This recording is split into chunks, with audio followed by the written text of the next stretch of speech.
aku tak suka orang Aku tak tahu lah ada berapa orang dia jatuh cinta kat sini. Mana ada? Banyak. Aku tak tahu ada berapa orang dia cakap. Terima kasih. Mana ada? Aku tak jatuh cinta dengan orang. Tak boleh disebutkan dengan Margot.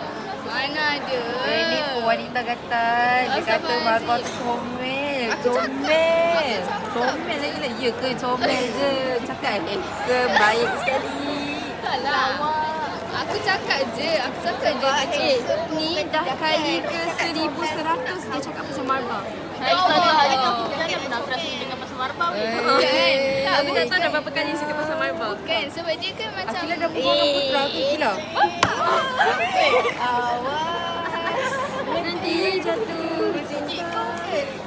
Aku buat apa siap Putra? Apa benda? Putra tu pun kawan juga. Kawan dia. Siap buat streak together. Comel. Weh. Comel tak kita orang? Aku memang benci korang. Gila. Benci korang. Aiman. Hai.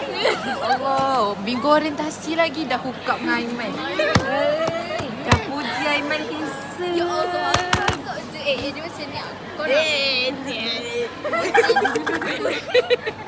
Puji tu tak bermaksud suka tau.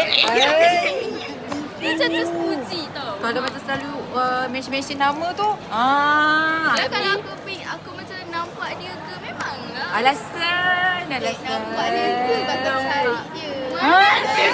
Kau cari kau Kat nampak. belah asrama ke? Aku dah tahu dah. Tu tak. Kalau kau dah suka orang tu sekejap je nampak dia. Oh, Apa? dekat asrama kau nampak Marba ke? Mission je. Bukan. Mana tahu suka dah. Aku dah tak sanggup dah. Aku dah nampak dah. Aku sumpah bukan wanita gatal. Aku